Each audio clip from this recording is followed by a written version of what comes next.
Hey, welcome back to my channel. As you can see, very pleasant waters. This is a Piankatank water that goes all the way out to the Chesapeake Bay. And guess what? That goes out to the ocean. This brackish water, we have crabs.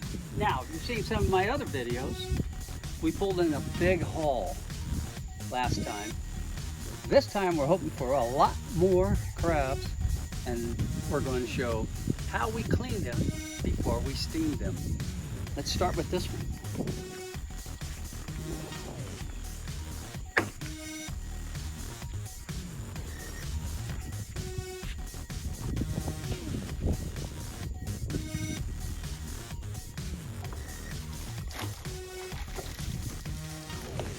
So there's 4 good-sized crabs. That's Uncle Joe. Nope, oh wait, nope.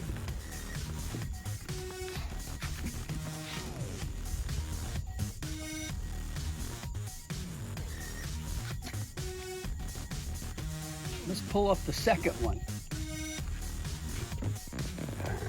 Nothing up my sleeve.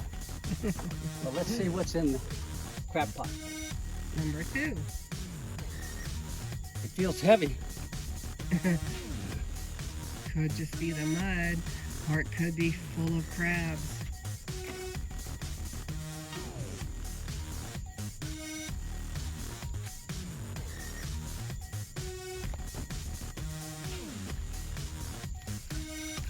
Okay. 2. Okay. Looks like 1 or 2. That's still good. I may let one of them go. Yeah, I think.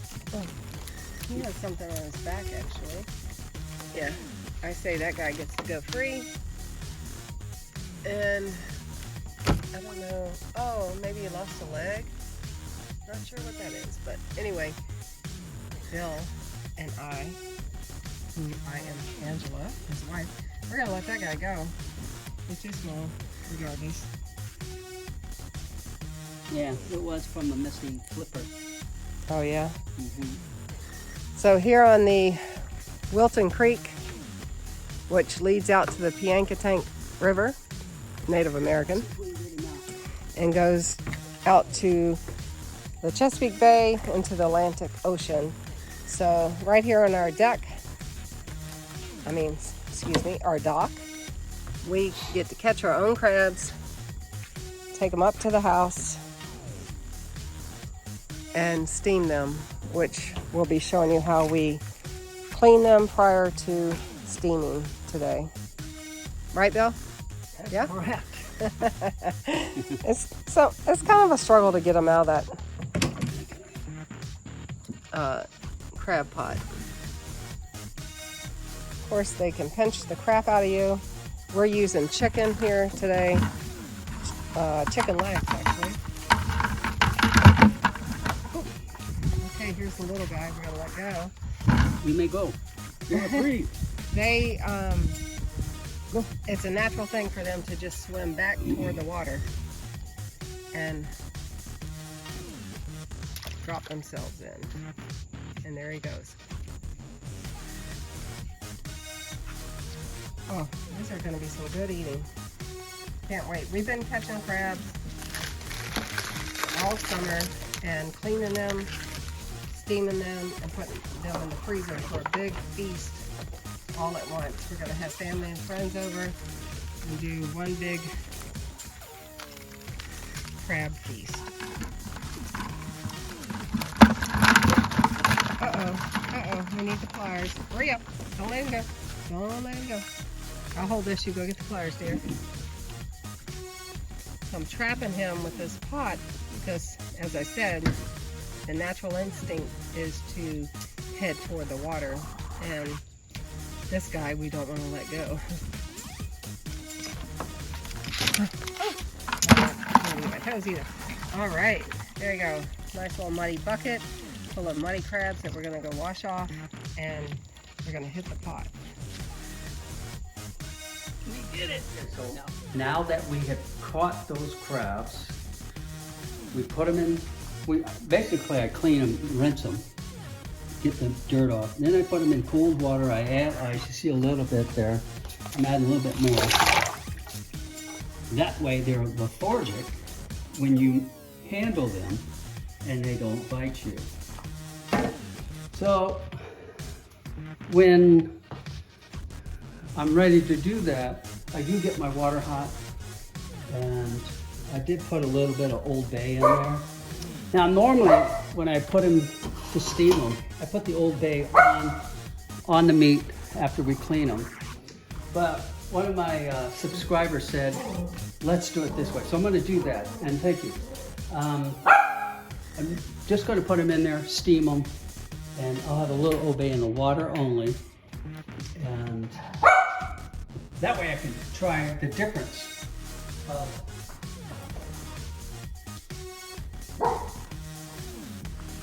the different types. So with that, we'll be back in a second. I think they'll be cold here in a minute. So it's been long enough. This water is nice and cold.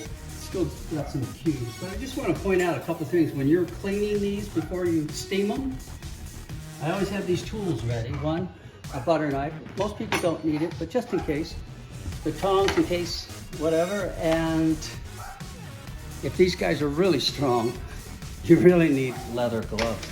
But I'm going to do it by catching one. Okay, let's take a peek at this one. This happens to be a female. Notice that there are no eggs, and so legally you're okay to catch these. Feel free to make a comment on what you think. All right, so obviously lethargic. And I'm going to go ahead and put one thumb on the paddle leg and the other on this part of the shell. And you separate.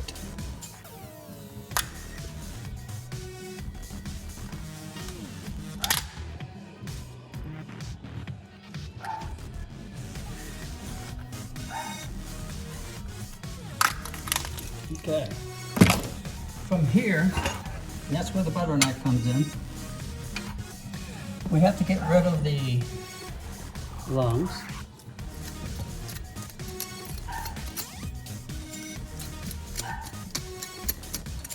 Okay, any of the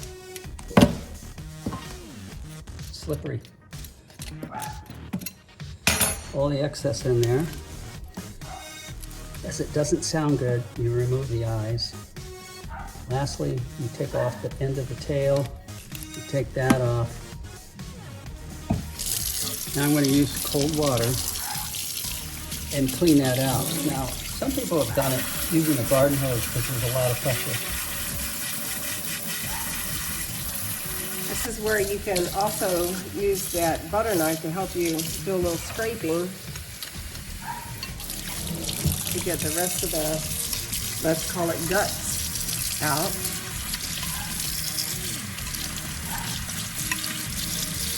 But by removing all of this now, you won't have to deal with it when you're ready to sit down and have your feast.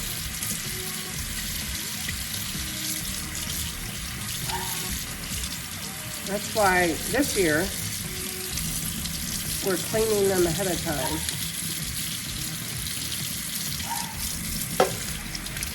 And all that mess, the shell, the smell, it's all gone out of your way. And like Bill said, that's a female he's cleaning right now. She didn't have any eggs, so she was good to keep. This is a male, as you can see, the long, I don't know what it's called, but the long thing on his belly versus that one on the female, which we have another female in here, if I can find her. Let's see. Yep, these are all the nails. Just trying to be careful just in case there's still any peeling in these. Okay, here's the other female. When you look at her, see how it's a round, big round belly thing with a little tiny pointed, and then the male looks totally different. I don't know, I call that the penis. So here we go. Now Bill's putting them into this steamer pot to get them steamed, and we'll be back. Okay, this is a male, so I'm going to go ahead and start the same process. Again, one thumb on the flipper and the other one on the shell itself, and you separate.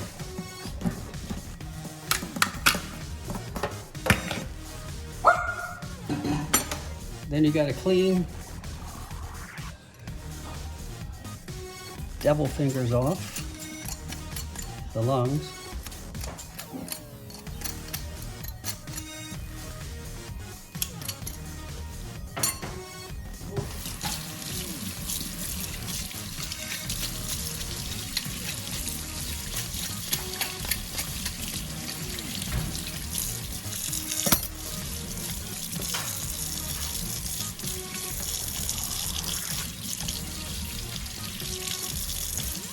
Don't forget the back.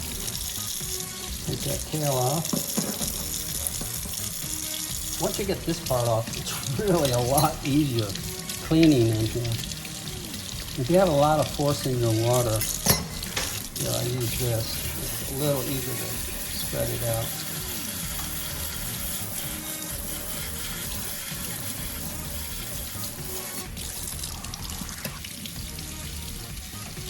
I like to get that yellow stuff out. Somebody I heard once, they said that's butter. I'm passing. Okay, it looks like we're pretty much clean there. Turn it over. Get all the lungs off. And that's another clean one. Okay, we got them all clean. One fell off. And that's what they look like clean, so that once they're steamed, that's going to be a lot of sweet meat. And then, like I said, this batch will have no Old Bay. But like I mentioned, I have this in the water. We're gonna kick it up a notch and make it boil, boil, boil. And then we'll steam these guys. Let's see what they look like when they're steamed. Okay, it's been steaming for about right around 12 minutes. Let's take a peek. There you go. Nice and clean and steamed.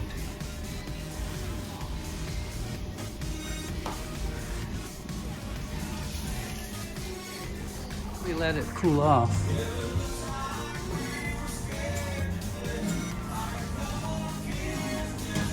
I want to introduce you to my little Great Pyrenees.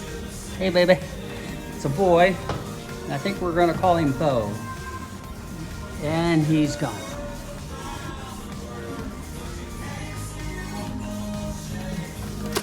Still hot.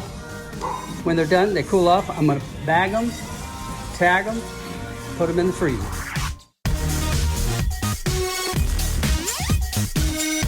When they finally cooled down, as you can see, I put them in a freezer bag. This is a gallon bag. And I labeled it the date and how many are in the bag. Now this bag was a couple of days ago I caught these, and there are 9 in there. So these will go with all the crabs that I have in my freezer. And I believe that's about 100. So if you like what you've seen today, hit the like button. More importantly, it'd be great if you could subscribe to my channel and then hit the notification button. It looks like a bell. That way you can see the progress of all these videos I've been doing. It'll notify you. Again, thank you for visiting. I will see you tomorrow, pretty sure. Thanks.